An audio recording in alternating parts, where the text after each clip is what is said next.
Input subsidy అయితేనేమి, ఎరువుల మీద సబ్సిడీ అయితేనేమి, విత్తనాల మీద సబ్సిడీ అయితేనేమి, యంత్రాల మీద సబ్సిడీ అయితేనేమి, రుణమాఫీ అయితేనేమి, మద్దతు ధర అయితేనేమి, పెట్టుబడుల ధరలు తగ్గించడం అయితేనేమి, ఎన్ని చేశాడు రాజశేఖర రెడ్డి గారు. మరి జగన్మోహన్ రెడ్డి గారు ముఖ్యమంత్రిగా ఉన్నారు. మరి జగన్మోహన్ రెడ్డి గారు ముఖ్యమంత్రిగా ఉండి కూడా రైతు అన్నవాడు ఈరోజు అన్యాయం అయిపోయాడు. రాజశేఖర రెడ్డి గారి కొడుకు అధికారంలో ఉండి కూడా వ్యవసాయము దండగా అయిపోయింది. కనీసం డ్రిప్ వేసుకుందామంటే సబ్సిడీ లేదు, కనీసం పంట నష్టపోతే పంట నష్టపరిహారం లేదు, మద్దతు ధర ఎలాగో లేదు. అప్పులు మొత్తం రాష్ట్రం అంతా అప్పులు పాలై ఆత్మహత్యలు చేసుకున్నా ఆదుకునేవాడు లేడు. జగన్మోహన్ రెడ్డి గారు 5 సంవత్సరాల క్రితం ఇలాగే మైకు పట్టుకొని 3000 కోట్లతో ధర స్థిరీకరణ నిధి ఏర్పాటు చేస్తాను, ప్రతి సంవత్సరము 3000 కోట్ల రూపాయలు రైతుల కోసం పక్కన పెడతానని చెప్పాడు జగన్మోహన్ రెడ్డి గారు. ఒక్క సంవత్సరమైనా మద్దతు ధర కోసం 3000 కోట్ల రూపాయలు జగన్మోహన్ రెడ్డి గారు పక్కన పెట్టారా? పెట్టలేదు. పంట నష్టపోతే 4000 కోట్ల రూపాయలు పక్కన పెడతాను, ప్రతి సంవత్సరము పంట నష్టపోతే రైతులకు ఇస్తానన్న జగన్మోహన్ రెడ్డి గారు ఒక్క సంవత్సరం కూడా పంట నష్టపోతే 4000 రూపాయలు 4 కోట్ల రూపాయలు పక్కన పెట్టలేదు రైతుల కోసం. మరి అలాంటప్పుడు రాజశేఖర రెడ్డి గారి ఆశయాలను కాపాడేవాడు జగన్మోహన్ రెడ్డి గారు ఎలా అవుతారో ఒకసారి ఆలోచన చేయండి. బిడ్డలకు ఉద్యోగాలు ఇస్తామన్నారు జగన్మోహన్ రెడ్డి గారు.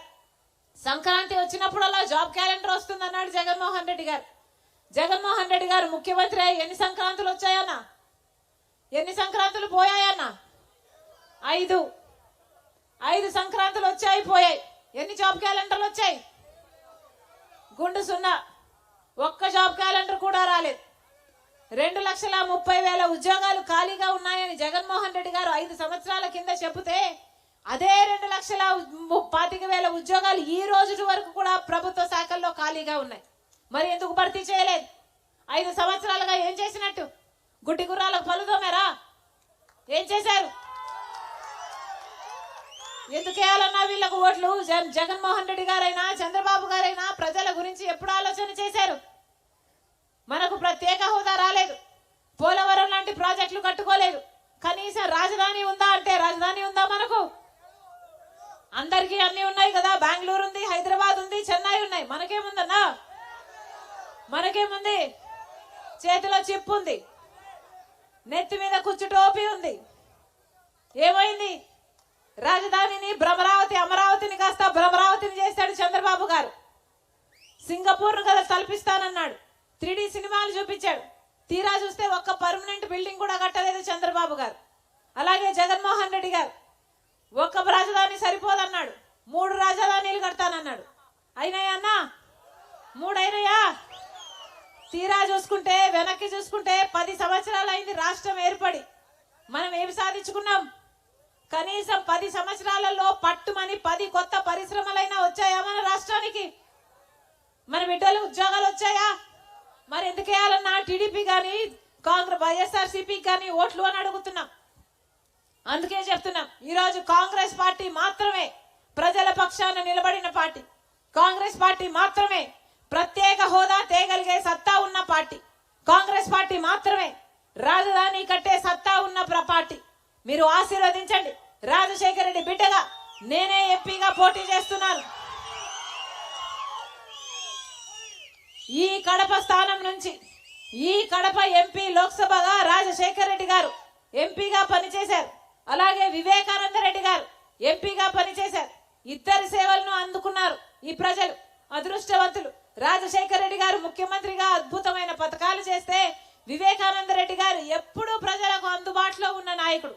ఎవరైనా ఏ సమస్య అయినా తీసుకెళ్లి సార్ నాకు ఈ సమస్య ఉంది అంటే వివేకానంద రెడ్డి గారు సారు ఆయన బండిలోనే వాళ్ళను కూర్చోబెట్టుకుని ఆఫీసర్ వరకు తీసుకెళ్లి వాళ్ళ సమస్యను పరిష్కరించేవాడు. అలాంటి నాయకుడు 5 సంవత్సరాల క్రితం చనిపోయాడు. చనిపోలేదు, 5 సంవత్సరాల క్రితం గొడ్డలితో 7 సార్లు గొడ్డలితో నరికి క్రూరంగా ఘోరంగా వివేకానంద రెడ్డి గారిని చంపడం జరిగింది. ఆ రోజు తెలియదు మనకు ఎవరు చంపారు, ఆ రోజు తెలియదు.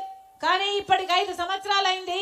సిబిఐ ఈ రోజుకి ఖచ్చితంగా చెప్తుంది, వివేకానంద రెడ్డి గారిని చంపించిన వాళ్ళల్లో అవినాష్ రెడ్డి గారు ఉన్నారు అని. సాక్ష్యాలు ఆధారాలు ఉన్నాయని సిబిఐ చూపుతుంది.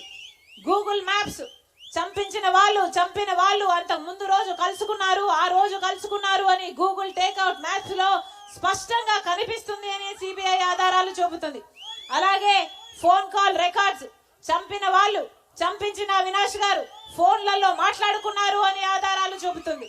అలాగే 40 కోట్ల కోసం డీల్ మాట్లాడుకున్నారు, అడ్వాన్సులు కూడా ఇచ్చారు అని సిబిఐ సాక్ష్యాలు ఆధారాలతో చూపుతున్నా 5 సంవత్సరాలైనా చనిపోయింది, చంపబడింది సాక్షాత్తు ముఖ్యమంత్రిగా 2 సార్లు ఎన్నికైన రాజశేఖర్ రెడ్డి గారి తమ్ముడైన ఈ రోజు వరకు కూడా వివేకానంద రెడ్డి గారి హత్య విషయంలో, కేసు విషయంలో ఒక కొలిక్కి రాలేదు, న్యాయం జరగలేదు, శిక్ష పడలేదు. అంటే ఎందుకన్నా సాక్షాత్తు జగన్మోహన్ రెడ్డి గారు ముఖ్యమంత్రిగా, రాజశేఖర్ రెడ్డి గారి కొడుకు సాక్షాత్తు ముఖ్యమంత్రిగా ఉండి ఆయన అధికారాన్ని అడ్డేసి మరి అవినాష్ను కాపాడుతున్నాడు కాబట్టే కదా ఈ రోజు వరకు కూడా న్యాయం జరగలేదు. కర్నూలులో ఏం జరిగిందో చూసాం కదా. అవినాష్ రెడ్డి గారిని సిబిఐ అరెస్ట్ చేయడానికి వస్తే జగన్మోహన్ రెడ్డి గారు ఆయన పోలీసులను అడ్డవేశారు, మూకలను అడ్డవేశారు, కర్ఫ్యూ వాతావరణం సృష్టించారు, భయభ్రాంతులకు గురి చేశారు, అరెస్టు చేయడానికి వీల్లేదు అని సిబిఐని వెనక్కి పంపించారు తప్పితే, ఆయన అధికారాన్ని దుర్వినియోగం చేశారు తప్పితే, వివేకానంద రెడ్డి గారి కేసులో ఆ హత్య విషయంలో వివేకానంద రెడ్డి గారికి న్యాయం జరిగిందా ఈ రోజు వరకు? 5 సంవత్సరాలు జగన్మోహన్ రెడ్డి గారు హత్య చేయించిన అవినాష్ రెడ్డిని కాపాడడం ఒక ఎత్తైతే, ఇప్పుడు అదే అవినాష్ రెడ్డి గారికి మళ్ళీ టికెట్ ఇచ్చారు. అంటే జగన్మోహన్ రెడ్డి గారు ఏం తప్పు చెప్పదలుచుకున్నారు? హత్య చేసిన వాళ్ళే మళ్ళీ గెలవాలి, వాళ్ళ అధికారంతో మళ్ళీ తప్పించుకోవాలి, వాళ్ళ అధికారము వాళ్ళు గెలిస్తే మళ్ళీ ఇలా హత్య చేయించిన వాళ్ళు చట్టసభలకు వెళ్ళాలి. ఇది న్యాయమేనా? ఇది న్యాయమేనా? మీరందరూ ఆలోచించుకోవాల్సిన సమయం వచ్చింది. నేనైతే రాజశేఖర రెడ్డి బిడ్డనన్నా, పులి కడుపున పులే పుడుతుంది, దేనికి భయపడేది కాదు రాజశేఖర రెడ్డి బిడ్డ, దేనికి భయపడేది కాదు రాజశేఖర రెడ్డి బిడ్డ.